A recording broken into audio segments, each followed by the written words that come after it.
ద్వితీయోపదేశకాండము 7వ అధ్యాయము 6వ వచనంలో ఒక మాట ఉంటది. నీ దేవుడైన యెహోవాకు, చదవండి. నీ దేవుడైన యెహోవాకు ప్రతిష్ఠిత జనము, నీ దేవుడైన యెహోవా భూమి మీద ఉన్న సమస్త జనముల కంటే నిన్ను ఎక్కువగా ఎంచి. నీ దేవుడైన యెహోవా ఏమన్నాడు? భూమి మీద ఉన్న సమస్త జనముల కంటే నిన్ను ఎక్కువగా ఎంచి తనకు స్వకీయ జనముగా ఏర్పరచుకొనెను. ఈ రోజు మన అంశము, ప్రియ సంగమా దేవుని బిడ్డలారా, ఈ రోజు మన అంశం ఏంటంటే, మీరు దేవునికి ఏమవుతారు? మనం ఉన్నాము, మనం దేవునికి ఏమవుతాము? మనం దేవునికి ఏమవుతాము అంటే, ఈరోజు వాక్యం ద్వారా దేవుడు మనతో మాట్లాడుతున్నాడు. మీరు ఎవరయ్యా అంటే, మీరు దేవునికి ఏమవుతారయ్యా అని అంటే, మనము దేవునికి ఏర్పరచుకొనబడిన జనము. మొదటి అంశము, మీరు దేవునికి ఏమవుతారు, ఈరోజు అంశము. కానీ ఈ అంశంలో మొదటి టాపిక్ ఏంటంటే, ద్వితీయోపదేశకాండము 7వ అధ్యాయము 6వ వచనంలో, మీరు ఎవరయ్యా, మీరు దేవునికి ఏమవుతారయ్యా అంటే, మీరు దేవునికి ఏర్పరచుకొనబడిన జనము. ఎంత గొప్ప సాక్ష్యం చెప్తున్నాడు దేవుడు ఇక్కడ. దేవుడు అనాది సంకల్పం చొప్పున ఎన్నుకొనబడ్డ వారము. ఎందుకంటే తన ప్రేమను బట్టి ఆయన మనల్ని ఎన్నుకున్నాడు. తన ప్రేమను బట్టి, తన ప్రేమ ఏ ప్రేమ ఉంది మన ఎడల అని మనం అనుకుంటాం. మలాకి అధ్యాయం 1వ అధ్యాయం 1-2 అంటాడు, నేను మిమ్మల్ని ప్రేమించుచున్నాను. మీరు అంటారు, నువ్వు మమ్మల్ని దేని బట్టి ప్రేమించావు అని మీరు అడగవచ్చు. యాకోబు, ఏశావు ఇద్దరు అన్నదమ్ములు ఉన్నారు.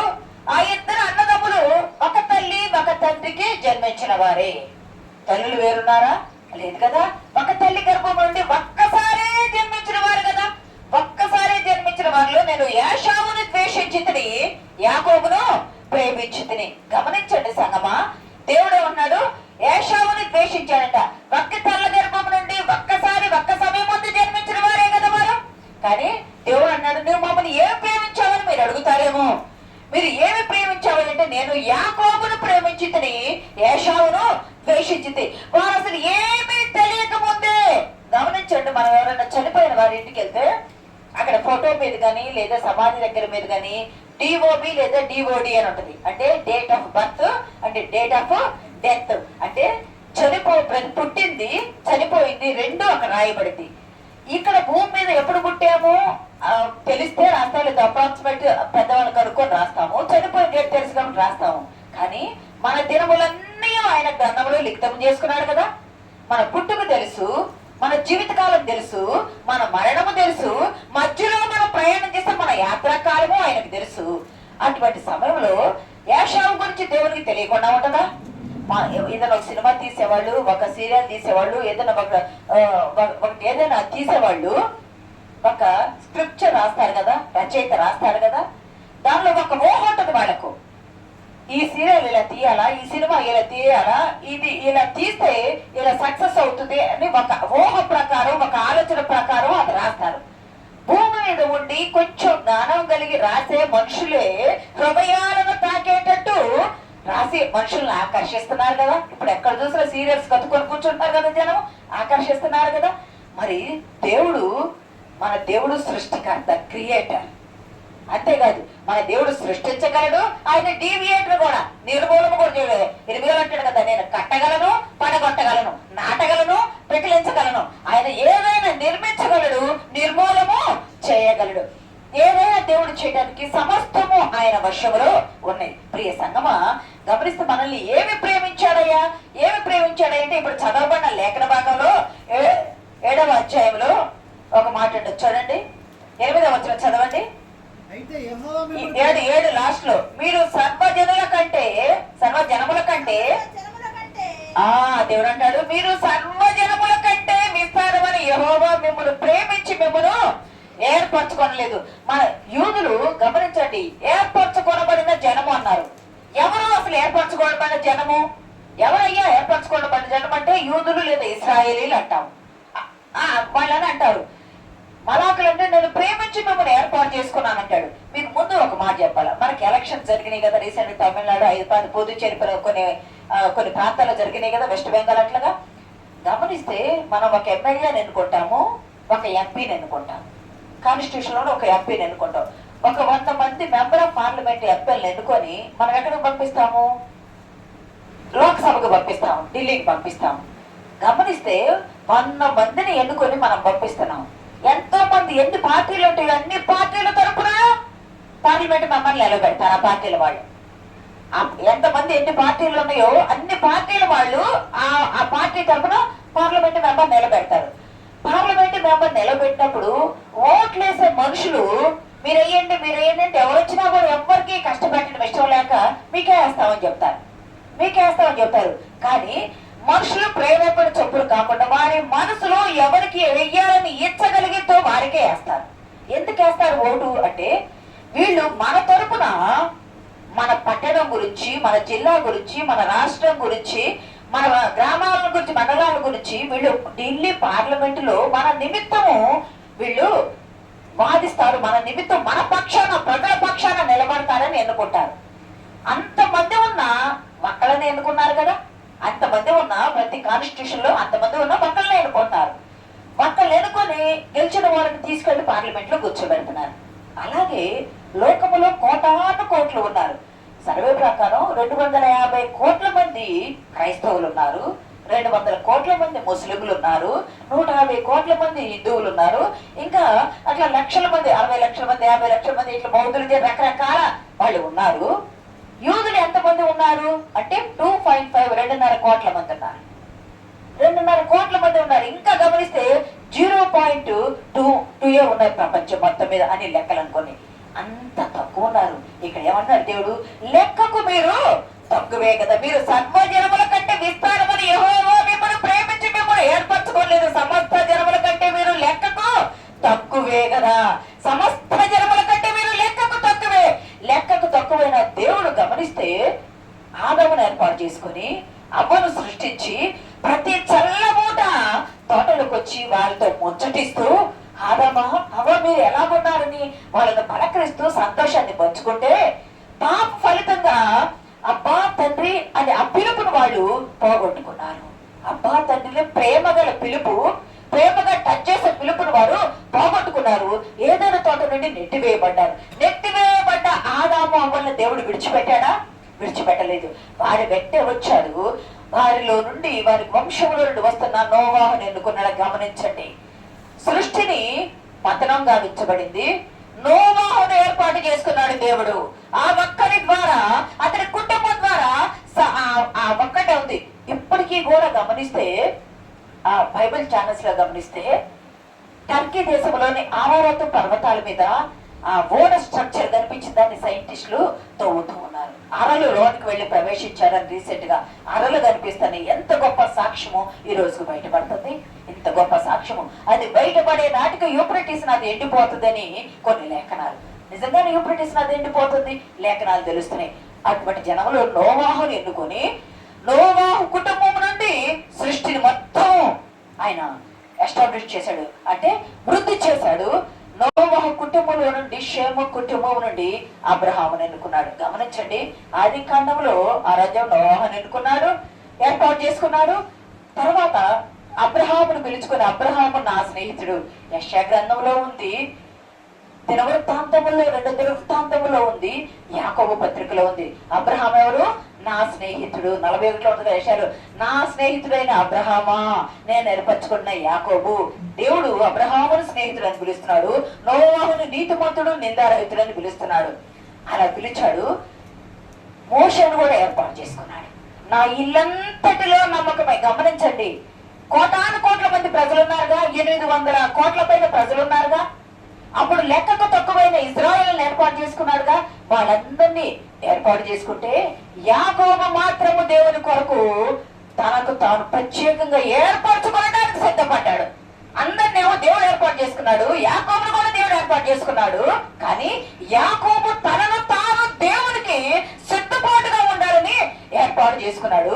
ప్రియ సంగమా, అటువంటి దేవుడు అంటాడు, మీరు నన్ను ఏర్పాటు చేసి, యోహాను సువార్త 15:16 ఒకసారి చదవండి.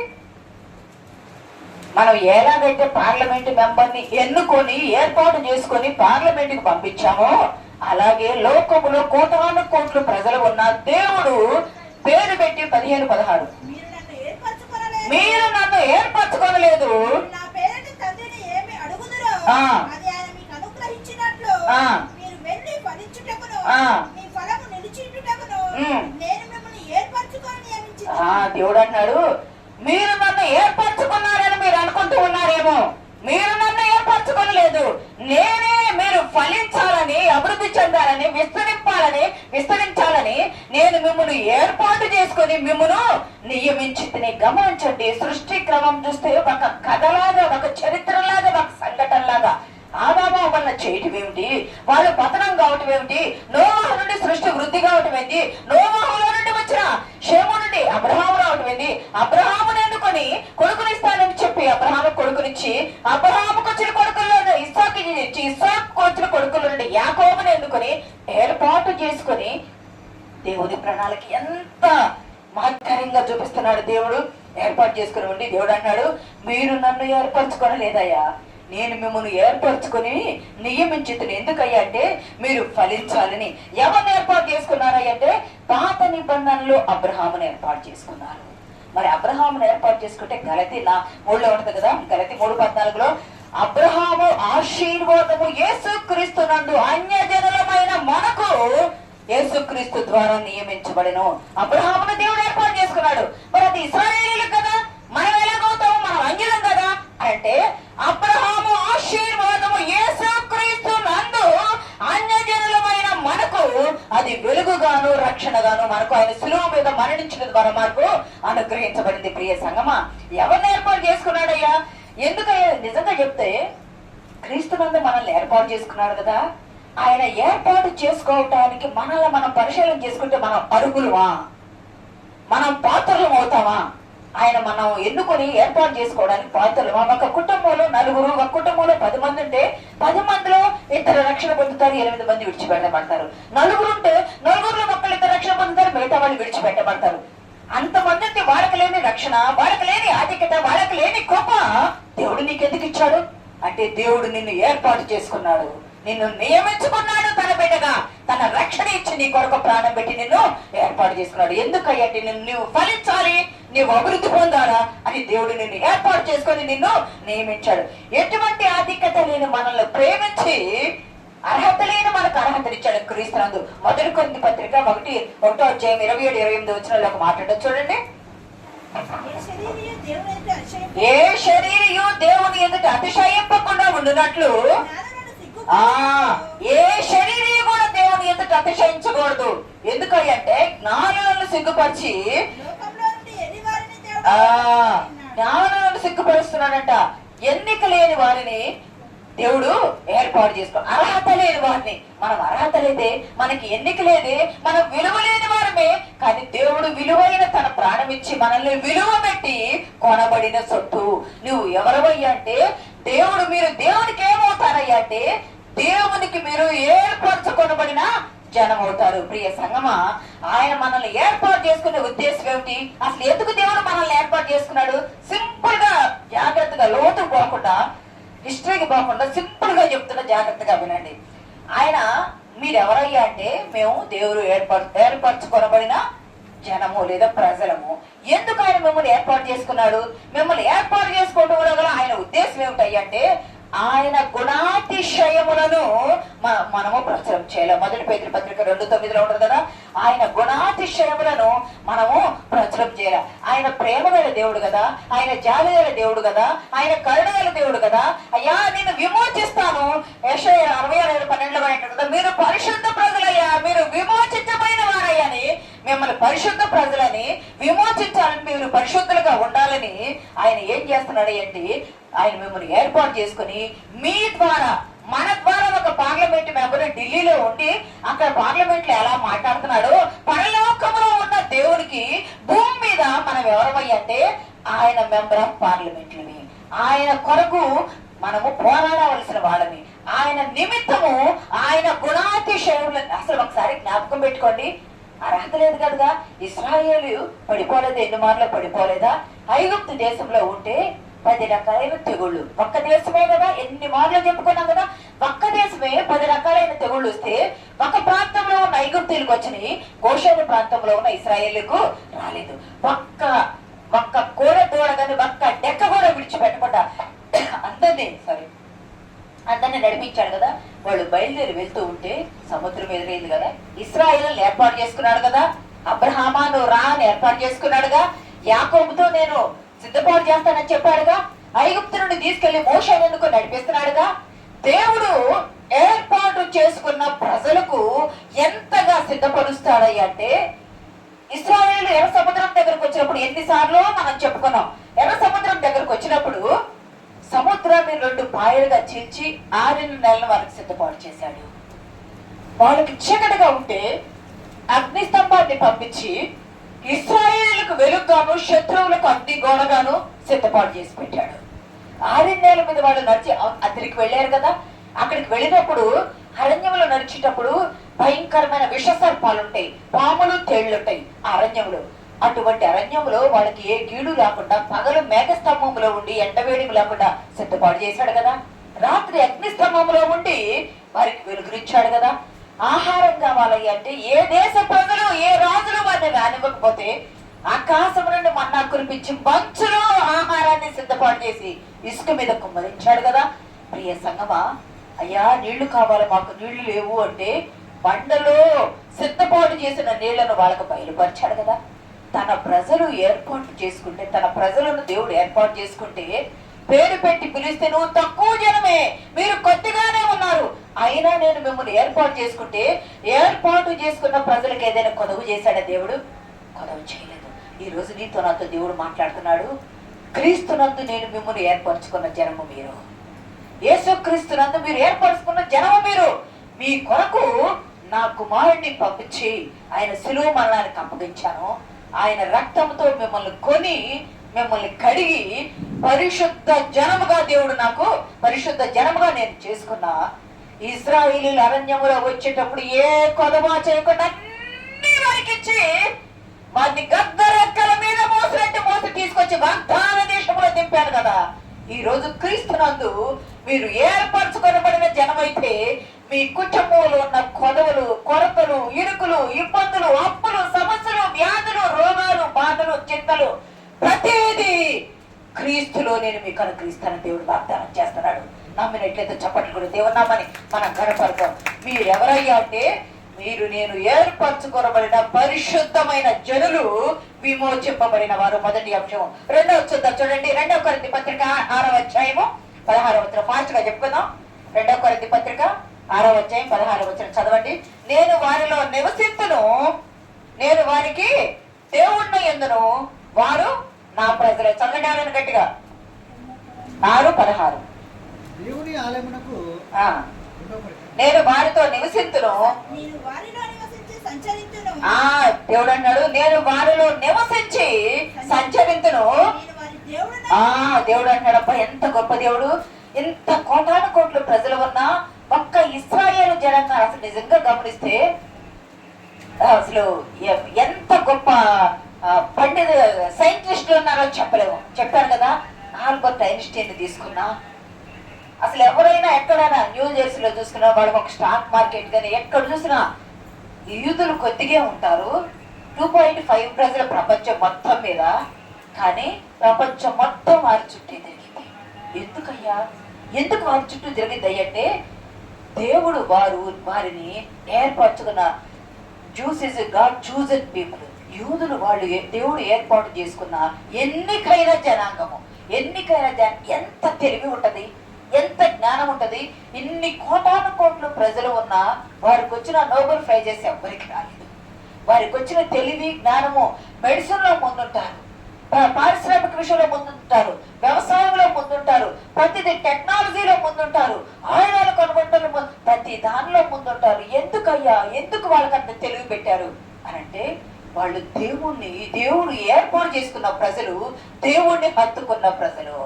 కానీ ఇంకొక విషయం తెలుసా, వాళ్ళు ఇప్పుడు ఇది 5786వ సంవత్సరం వాళ్ళకి. భూమి పుట్టింది మొదలుకొని వాళ్ళ క్యాలెండర్ ప్రకారం 5786వ సంవత్సరం యూదులకు. మన క్యాలెండర్ వాడరు, వాళ్ళ క్యాలెండర్ ప్రకారం. ఇప్పుడు అంటారు Benjamin Netanyahu, this time is messianic time, యేసు మెస్సయ్య వచ్చే టైము. 2000 సంవత్సరాల కిందట యేసయ్య వచ్చి పాపులమి అన్యజనులమైన మనకు రక్షణ ఇస్తే ఆ రక్షణను వారు నిర్లక్ష్యం చేసి తృణీకరించారు. ఇన్ని శ్రమలు ఆ చిన్న జనమే వారిని ఎవరో గెలవలేరు కానీ వారు శ్రమ పడే దినములు ఆసన్నమైనవి. వాళ్ళు శ్రమలు పడాలా, కొండల్లోకి వెళ్ళి దాక్కోవాలా. లేఖనాలు చెప్తున్నాయి కదా, దానియేలు గ్రంథం, యేసయ్య గ్రంథం, మత్తయి సువార్త, లూకా సువార్త, ప్రకటన గ్రంథం ఇవన్నీ చెబుతున్నాయి కదా. వారికి శ్రమలు అధికమవుతాయి. ఒక్కసారి క్రీస్తు వైపు చూడాలా. ప్రియ సంగమా, నువ్వు ఏర్పాటు చేసుకున్న జనములో ఉన్న రక్షకుడైన క్రీస్తు వైపు నువ్వు చూడకపోతే నీ రక్షణకు విలువ అనేది లేదు. మొదటిది నువ్వు ఏర్పరచుకొనబడిన జనము. రెండవది దేవుడు అన్నాడు, నేను వారిలో నివసించి సంచరింతును, నేను వారికి దేవుణ్ణి యందును, వారు నా ప్రజల యందురు. దేవుడు అన్నాడు, నేను వారి మధ్య నివసిస్తానన్నాడు. మన కుటుంబాల మధ్య, మన జీవితాల మధ్య, మన సంఘాల మధ్య తన మహిమగల ప్రసన్నతతో ఆయన నివసించాలని కోరుకున్నాడు. అలా సంచరించాలంటే అంటే ఇక్కడ మనం ఎవరమయ్యా? ఆయన ఏర్పరచుకొనబడిన జనము. మనం ఎవరమయ్యా అంటే ఆయన ప్రజలము. ఆయన ప్రజలము, ఆయన మేపు గొర్రెలము, ఆయన ప్రజలము మనం. మరి మనం ఆయన మనలో సంచరించాలన్నాడు కదా. ఆయన మనలో సంచరించాలి అంటే ఒక ప్రత్యేకమైన కుటుంబంగా, ప్రత్యేకమైన జీవితంగా ఉండాలి కదా. అలా జీవించాలంటే మరి మనం ఏమి చెయ్యాలయ్యా అంటే మనం ఎలాగుండాలయ్యా అంటే 2 కొరింథీ 6 ఇదే 6వ అధ్యాయంలో 14-15 వచనాల్లో ఒక మాట ఉంటుంది. మీరు అవిశ్వాసులతో జోడుగా ఉండకుడి. దేవుడు అన్నాడు, మీరు నా ప్రజలు, నేను మిమ్మల్ని ఏర్పాటు చేసుకున్నా. నా ప్రజలైనప్పుడు మీరు లోకములో లోకస్తులుగా జీవిస్తే ఎలాగా? మీరు ఎలా ఉండాలి అంటే అవిశ్వాసులతో జోడుగా ఉండవద్దు. రెండవది, మీరు నీతి కలిగి ఉండాలి, దుర్నీతిలో మీరు జీవించవద్దు. మూడు, మీరు వెలుగు సంబంధులుగా ఉండాలి, చీకటిలో మీరు ఉండకూడదు. 4, మీరు క్రీస్తుతో ఉండాలి గాని బయలుదేవతలతో, బెలియాలతో, మీరు సాతాను విగ్రహాలతో మీరు పొత్తు ఉండకూడదు. అవిశ్వాసతో నువ్వు విశ్వాసిగా ఉండాలి కానీ అవిశ్వాసిగా ఉండకూడదు. ప్రియ సంగమా, నీవు నా ప్రజలు అన్నాడు కదా దేవుడు. నువ్వు దేవుని ప్రజలుగా ఉండాలంటే ఈ 5 నీలో ఉండాలి. ఈ 5 నీలో ఉండాలి. ఇవి లేకుండా నేను దేవుని ప్రజలు, నేను దేవుణ్ణి, ఆయన ప్రజలు అంటే ఆయన ఒప్పుకోడు, ఆయన నిన్ను అంగీకరించడు. ఇవి నీలో లేకుండా క్రీస్తుతో బెలియాలికి పొత్తేమి, నీతికి దుర్నీతితో ఏమి సంబంధము, విశ్వాసకి అవిశ్వాసతో పాలెక్కడిది. నువ్వు ఎలా ఉండాలి అంటే దేవుని బిడ్డగా ఉండాలి కానీ ఇవి నీలో ఉండి నేను దేవుని బిడ్డనని నువ్వు వాక్యం చెప్పినా దేవుని బిడ్డవు కాదు, నువ్వు ప్రార్థన చేసినా దేవుని బిడ్డవు కాదు, నువ్వు పాట పాడినా దేవుని బిడ్డవు కాదు, నువ్వు దశమాగలిసిన దేవుని బిడ్డవు కాదు. రోజు సంవత్సరం మొత్తం 365 డేస్ నువ్వు ఉపవాసం ఉన్న నువ్వు దేవుని బిడ్డవి కాలేవు. ఎందుకంటే నీలో ఇవి లేకుండా ఉండాలి. ఇవి లేకుండా క్రీస్తుని కలిగి నువ్వు ఉంటే ఆయనకు నువ్వు ప్రజ అయ్యావు. దేవుని ప్రజలని మీరు ఇంకా ఏం చేయాలంటున్నాడంటే ఆయనతో సమయం వెచ్చించాలా. ఎంతమంది ఆయనతో సమయం వెచ్చిస్తున్నారు చెప్పండి? ఎంతమంది దేవునితో సమయాన్ని వెచ్చిస్తున్నారు? నువ్వు ఆయన ప్రజ కదా. ఇప్పుడు ఒక కూతురు గాని కొడుకు గాని ఒక కుటుంబంలో ఉన్నప్పుడు వాళ్ళు ఎవరితో ఉంటారు? తల్లిదండ్రులతో ఉంటారు. వాళ్ళు ఎక్కడ ఉంటారు? తల్లిదండ్రులు నివసించే కుటుంబంలో ఉంటారు. దూరంగా హాస్టల్లో ఉన్నా, ఎక్కడున్నా, ఇప్పుడు కరెంట్ లో చూస్తే పైన వైర్ కనిపించింది, కానీ లోనకి పాస్ అయ్యే కరెంట్ కనిపించింది కదా. అలాగే ఇక్కడ నుండి అక్కడ తేగ వెళ్తా ఉంటది. అలాగే కుటుంబంలో బంధము కంటికి కనిపించకుండా ఆ బంధం పాస ఉంటది. మరి నువ్వు దేవుని బిడ్డవి, దేవుని బంధానివి, దేవుడు నిన్ను కన్నాడు, దేవుడు నిన్ను కొన్నాడు, దేవుడు నిన్ను ఏర్పాటు చేసుకున్నాడు, నువ్వు దేవుని ప్రజగా ఉన్నావు. ఆయన ప్రజగా ఉన్నప్పుడు నువ్వు ఆయనతో సహవాసం చేస్తూ ఉన్నావా? ఆయనతో నువ్వు కలిసి ఉంటున్నావా? ఆయనకు సమయాన్ని ఇచ్చిస్తున్నావా? ఆరామవులైతే ఆయన పోలిక, ఆయన స్వరూపం అంతా చేయబడ్డారు. చేయబడ్డ వాళ్ళు దేవుని అతిక్రమించి పాపం తీసుకురాడనా దూరం అయిపోయారు. దూరం అయిపోయిన దేవుడు విడిచిపెట్టకుండా కొందరిని ఎన్నుకుంటా వచ్చాడు కదా. ఆ ఎన్నుకున్న వాడు నోవాహుని ఎన్నుకున్నాడు. దేవుని మాట విన్నాడు కదా నోవాహు. అబ్రహాం ఎన్నుకున్నాడు. అబ్రహాం దేవుని మాట విన్నాడు కదా. ఇస్సాకును ఎన్నుకున్నాడు. ఇస్సాకు దేవునికి ఆజ్ఞకు లోబడి ఉన్నాడు కదా. యాకోబును ఎన్నుకున్నాడు. యాకోబు దేవుని కొరకు పోరాడాడు కదా. మోషేను ఎన్నుకున్నాడు. దేవుని కొరకు ప్రయాసపడ్డాడు కదా. యెహోషువను ఎన్నుకున్నాడు. యెహోషువ దేవుని కొరకు రోషము కలిగి బ్రతికాడు కదా. దావీదును ఎన్నుకున్నాడు. ఇంకా గమనిస్తే ఏలియాలు, ఎలీషాలు, ప్రవక్తలు ఎన్నుకున్నాడు. ఈ రోజు నిన్ను నన్ను దేవుడు ఎన్నుకోవాలంటే నీవు ఆయనకు సమయం వెచ్చిస్తూ ఉన్నావా? దేవుడు అన్నాడు, మీరు నా ప్రజలు, నా ప్రజలంటే దేవుడు ఏం కోరుతున్నాడయ్యా, ఆయన ప్రజలుగా ఉండటానికి ఏం కోరుతున్నాడంటే వీళ్ళని మొక్కుబడిగా దేవుని సన్నిధానానికి వచ్చే సమయం కాదు ఆయనకు కావాల్సింది. మొక్కుబడిగా వచ్చి నామకార్థ క్రైస్తవ జీవితం జీవించడం కాదు ఆయనకు కావాల్సింది. నువ్వు ఆయన బిడ్డగా సమయాన్ని హెచ్చించి ఆయనతో కలిసి ఉంటారు. ఆయన బిడ్డగా నువ్వు సమయాన్ని ఇచ్చావు. నువ్వు సమయాన్ని ఆయనకి ఇవ్వకపోతే నీ హృదయాన్ని ఏమిస్తావు? నువ్వు సమయాన్ని దేవునికి ఇవ్వలేకపోతే నీకు బైబిల్ చదివే సమయం లేదు, ప్రార్థన చేసే సమయం లేదు, దేవుని సన్నిధికి వచ్చే సమయం లేదు, దేవుణ్ణి ఆరాధించే సమయం లేదు, హృదయంలో ఆయన నిలుపుకునే సమయం లేదు. కానీ నేను దేవుని బిడ్డని ఏర్పరచుకొని పడ్డ జనాంగాన్ని నువ్వు చెప్తా ఉంటే నీ మీద సాక్ష్యం నిలుస్తుందా? నీ మీద సాక్ష్యం నిలుస్తుందా? ప్రియ సంగమా, దేవుని బిడ్డలారా, నువ్వు ఎవరు అయ్యా అంటే 1 కొరింథీ 4:7 ఒకసారి చూడండి. 4:7. నీకు ఆధిక్యము కలుగ చేయవాడెవడు? నీకు కలిగిన వాటిలో పరుని వలన నీవు పొందనిది ఏది? నీకు ఆధిక్యము కలుగ చేయవాడెవడు? ఇదే 1 యోహాను పత్రిక చూడవసరం లేదు కదా, 2:28 కానీ లేదు 3:1 కానీ మనము దేవుని పిల్లలమని, మనం ఎవరివి?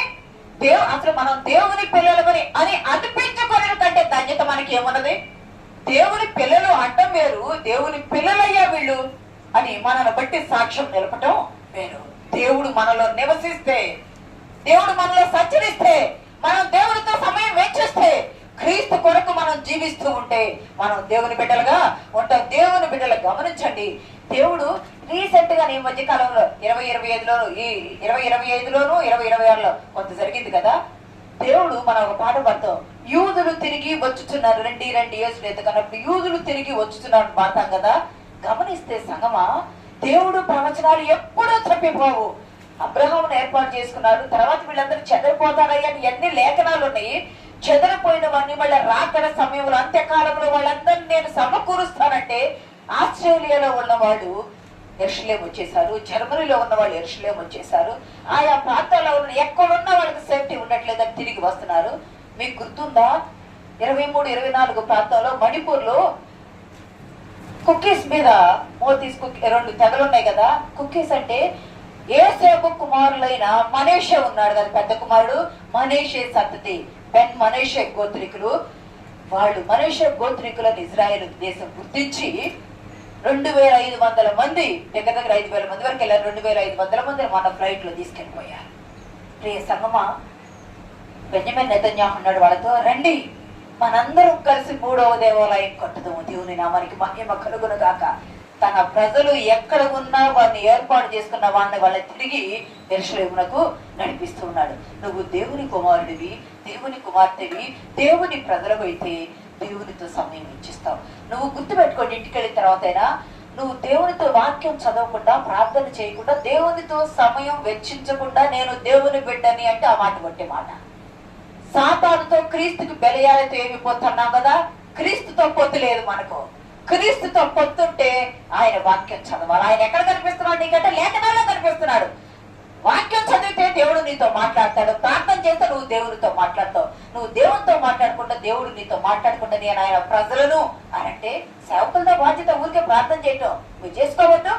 మనం కూడా అంటు కట్టబడాలా, ఆయన ప్రజలుగా ఉండాలంటే. ప్రియ సంగమా, దేవుని ప్రజలుగా ఉండాలి. దేవుని ప్రజలు ఎన్నుకొనబడ్డ యూదులను తిరిగి రప్పిస్తూ ఉన్నారు. నువ్వు దేవుని ప్రజవి, క్రీస్తు బిడ్డవి. నీవు నీ కొరకు ప్రాణం పెట్టినా క్రీస్తు బిడ్డవి. నువ్వు ఎలా ఉండాలి అంటే ఆయన సొంత జనముగా ఉండాలి, ఆయన కుటుంబంలో ఆత్మ సంబంధమైన ఇశ్రాయేలు బండగా ఉండాలి, రక్షణ పొందిన జనాంగం ఉండాలి. లోకములో గమనించండి, ఎన్నో భాషలు మాట్లాడే వాళ్ళు ఉన్నారు కదా, ఎన్నో భాషలు మాట్లాడే ఆయా జనాంగాలు ఉన్నారు. అన్ని జనాంగాలను విడిచిపెట్టి వేలు పెట్టి పేరు పెట్టి నీవు నా సొత్తు రా అని అబ్రహాం అనుకున్నాడు. క్రీస్తు ద్వారా నీవు నా సొత్తుని, కుటుంబంలో 10 మంది ఉంటే వాళ్ళకి లేని రక్షణ నీకు ఇచ్చి నువ్వు రాని నా ప్రజాని దేవుడు నిన్ను పిలిచాడు. నీకు ఇచ్చిన రక్షణ బట్టి దేవునికి వందనాలు చెల్లించాలి. ప్రియ సంగమ దేవుని బిడ్డలారా, గమనించండి, మనం ఎవరమై అంటే ద్వితీయోపదేశ కాండము 32:1 ఒక మాట ఉంది. యేసుక్రీస్తునందు సమస్త ఆశీర్వాదాలు మనం పొందుకుంటున్నాము. మనం మొట్టమొదట పొందుకున్న ఆశీర్వాదం ఏమిటయ్యా అంటే దేవుణ్ణి మనం స్వాస్యముగా చేసుకొనట. మనం ఎవరి వంతు? దేవుని వంతు.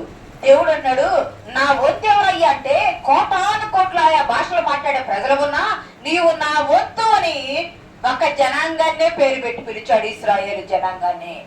ఇశ్రాయేలు జనాంగము రక్షణ పొందలేదు, కానీ ప్రియ సంగమా, క్రీస్తునందు మనము రక్షణ పొందిన ఆయన జనాంగంగా ఉన్నాడు.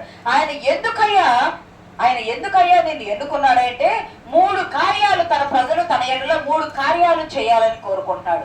మొదటిది ఏమిటయ్యా అంటే, మీరు ఆయన మాట ఆలకించాలి, ఆ మాట అనుసరించి నడవాలి. ఆయన ప్రజగా ఏర్పాటు చేసుకున్నాడు. ఆయన ప్రజగా నువ్వు ఉండాలని నా ప్రజలు అన్నాడు.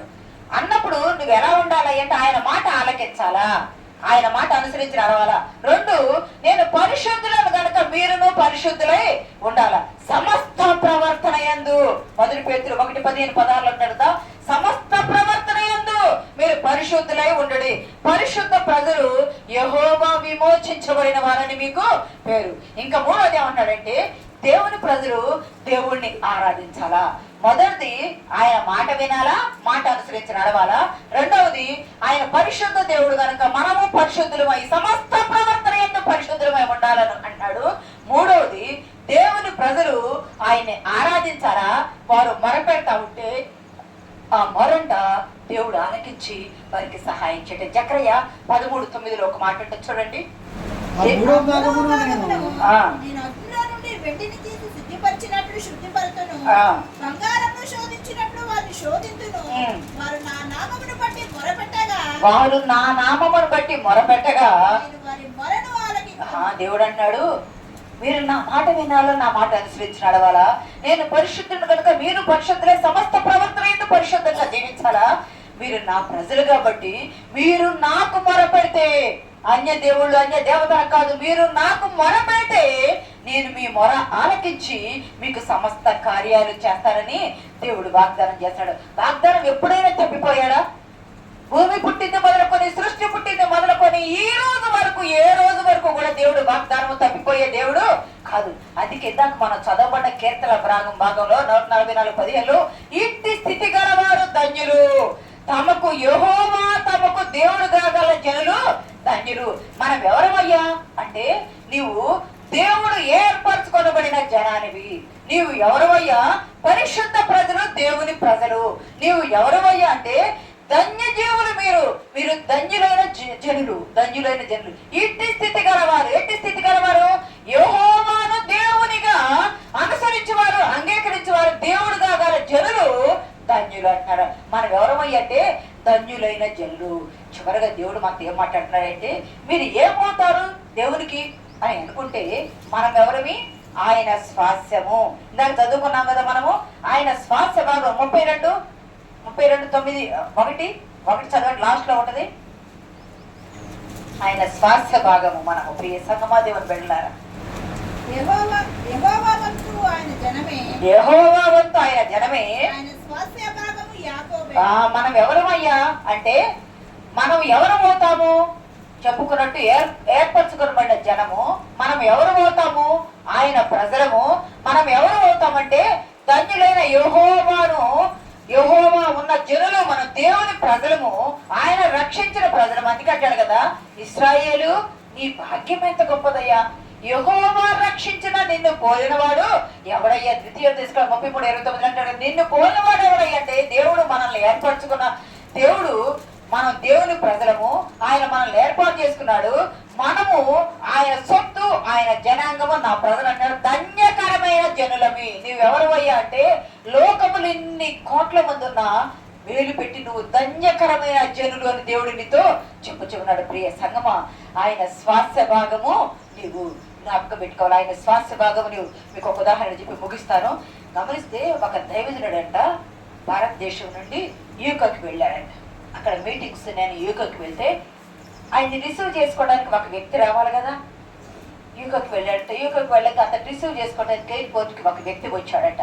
ఎయిర్పోర్ట్కి వ్యక్తి వచ్చినప్పుడు అతను రిసీవ్ చేసుకుని వెళ్తుంటే అతను చూస్తే కొంచెం భయంకరంగా ఉన్నాడు. అతను ఎవరయ్య అంటే శ్రీలంక నుండి వచ్చిన వ్యక్తి.